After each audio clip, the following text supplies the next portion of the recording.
अस्सलाम वालेकुम। आज की जो वीडियो है वो इन्फॉर्मेटिव वीडियो है, डिटेल वीडियो है पीसीओएस के बारे में। पीसीओएस कहते किसको है? नॉर्मली आम ख़वातीन को नहीं पता होता कि पीसीओएस किसको कहते हैं। पॉलीसिस्टिक ओवरी सिंड्रोम, जिसको पीसीओएस भी कहा जाता है, ये एक हार्मोनल डिसऑर्डर है जो कि कॉमन है रिप्रोडक्टिव एज की ख़वातीन। रिप्रोडक्टिव एज की ख़वातीन वो होती हैं जो 13 से अबव और 50 से बिलो होती हैं, जिनमें पीरियड्स होते हैं। ठीक है, उनमें ये बहुत ज़्यादा कॉमन होता है। इसमें होता क्या है, इसमें ये होता है कि आपके पीरियड्स जो होते हैं वो इरेगुलर हो जाते हैं और आपकी बॉडी जो होती है एक्सेस मेल हार्मोन प्रोड्यूस करना शुरू हो जाती है और आपकी जो ओवरी हिस्से हैं वो फ्लूइड्स बनाना शुरू कर देती हैं, जिससे एग सही तरह प्रोड्यूस नहीं होता। अब पॉलीसिस्टिक ओवरी दिखते किस तरह की है? एक में आपको हेल्दी ओवरी नज़र आ रही होगी, दूसरे में आपको ढेर सारी सिस्ट वाली ओवरी नज़र आ रही होगी। ये होती है पॉलीसिस्टिक ओवरी।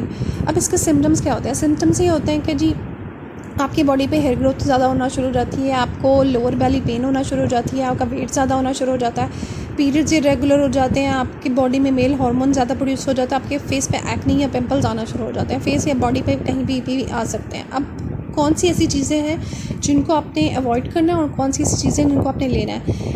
डेयरी अवॉइड करनी है, क्योंकि डेयरी में एस्ट्रोजन होता है और इससे पीसीओएस ट्रिगर हो जाता है। मतलब डेयरी प्रोडक्ट्स जितने भी होती हैं आपने उनको अवॉइड करना है।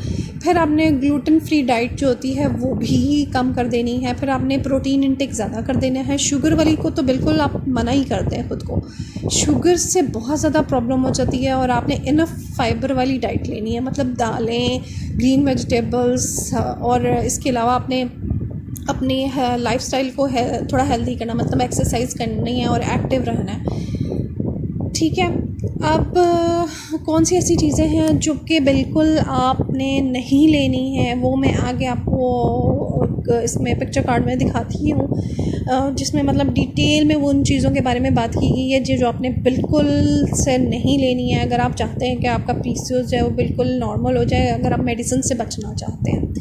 ठीक है, अब जी आपने ऐसी कौन सी फूड्स हैं जो कि पीसीओएस को कॉज करती हैं? एक तो जी ब्लड शुगर कॉज कर जो भी ब्लड शुगर को ज़्यादा करती हैं, स्वीट जितनी भी चीज़ें होती हैं वो सारी बंद कर देनी है। कैफ़ीन, टी, कॉफ़ी, ये भी बिल्कुल कम कर देना है। ठीक है, ग्रीन टी वाली चीज़ें ज़्यादा लेनी है। और हाइड्रोजनेटेड ऑयल जो होता है वो आपने कोलेस्ट्रॉल लेवल ज़्यादा करता है, वो भी आपने बिल्कुल कम कर देना है। अल्कोहल बेस्ड ड्रिंक्स जो होते हैं, सॉफ्ट ड्रिंक्स, वो भी आपने ख़त्म कर देना है। रेड मीट भी हार्मोनल इश्यूज़ कॉज करता है, उसको भी आपने बिल्कुल कम कर देना है। और ग्लूटेन ग्रेन्स जो होते हैं वो भी आपने कम कर देने हैं। वाइट फ्लोर और उससे बनी हुई जितनी भी चीज़ें होती हैं, मैदे से बनी हुई जितनी भी चीज़ें, वो भी नहीं लेनी है। वाइट शुगर भी नहीं लेनी है। ब्राउन शुगर जो होती है वो हेल्दी होती है, लेकिन वाइट शुगर हेल्दी नहीं होती है। और डेयरी प्रोडक्ट्स वो भी एलर्जिक रिएक्शंस और इन्फेक्शन कॉज करती हैं।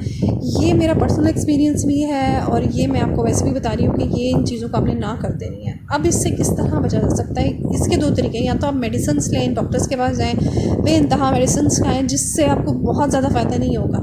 लेकिन इसका और दूसरा जो तरीका है वो नेचुरल है, कि जो कि मुझे बाय चांस एक इंस्टाग्राम पे एक पोस्ट से पता चला था। मैं उसका लिंक आपको डिस्क्रिप्शन बॉक्स में कर दूँगी पेस्ट।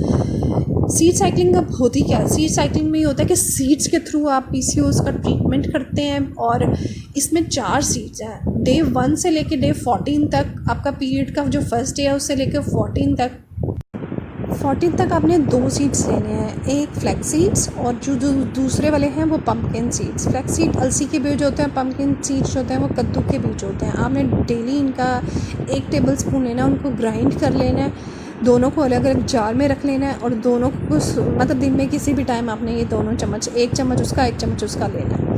और फिर 14 से लेके नेक्स्ट जितने भी डेज़ होते हैं, मतलब आपके 28 डेज़ होते हैं या 30 डेज़ होते हैं, उसमें आपने बाकी की 2 सीड्स लेने हैं। उसमें एक सनफ्लावर सीड्स हैं, सूरजमुखी के बीज, और जो है सीसम सीड्स हैं, मुझे नहीं पता उनको उर्दू में क्या कहते हैं। मतलब मेरा ख्याल है उनको तिल के बीज कहते हैं। वो आपने इसी तरह लेने हैं, 1 चम्मच सनफ्लावर सीड्स का और 1 चम्मच सीसम सीड्स का, मतलब डेली लेना है। किसी भी टाइम ले लें, वो आपकी मर्ज़ी है। और ये आपको किसी भी पंसार से इजीली अवेलेबल हो जाएंगे। ठीक है, अब लेकिन अगर आप चाहते हैं कि आप इनको ऑनलाइन ऑर्डर करना चाहते हैं तो मैं आपको एक इंस्टाग्राम पे एक लड़की का लिंक है जो कि इन सीड्स प्रोवाइड करती है, मैं उसका लिंक डिस्क्रिप्शन बॉक्स में मेंशन कर देती हूँ। आपने इन 4 सीड्स को ना एक ही दफ़ा ग्राइंड करके अलग अलग जार में और उनके ऊपर मेंशन करके मेंशन कर देना है कि ये कौन सा सीड है, ये कौन सा सीड है, एक ही दफ़ा ग्राइंड करके रख लेना है। मुझे इन सारी चीज़ों के बारे में पता चला था इंस्टाग्राम से, मतलब आनिया ईमान एक है ब्लॉगर है, उससे पता चला था। और ये बहुत ज़बरदस्त चीज़ है एंड बिलीव मी, इसको खाने के बाद मतलब आप 1 महीना खाएंगे, 2 महीने खाएंगे, कोई लोगों को थोड़ा जल्दी फ़र्क पड़ जाता है, कोई लोगों को थोड़ा देर से फ़र्क पड़ता है। मतलब बिलीव मी, आपकी सारी मेडिसिन छूट जाएंगी, आपके सारे प्रॉब्लम्स ख़त्म हो जाएंगे जो भी पीसीओ से रिलेटेड हैं। आपकी स्किन बहुत स्मूथ हो जाएगी, आपके जॉइंट्स में जितने भी फीमेल प्रॉब्लम्स होते हैं वो सारे ख़त्म हो जाएंगे। मतलब मैं गारंटी से ही बात कर रही हूँ, इससे अच्छा पीसीओएस का इलाज मुझे कहीं पे भी नहीं नज़र आया। इनफर्टिलिटी के इश्यूज़ भी, बहुत सारे इश्यूज़ ख़त्म हो जाएंगे। जज़ाकल्लाह।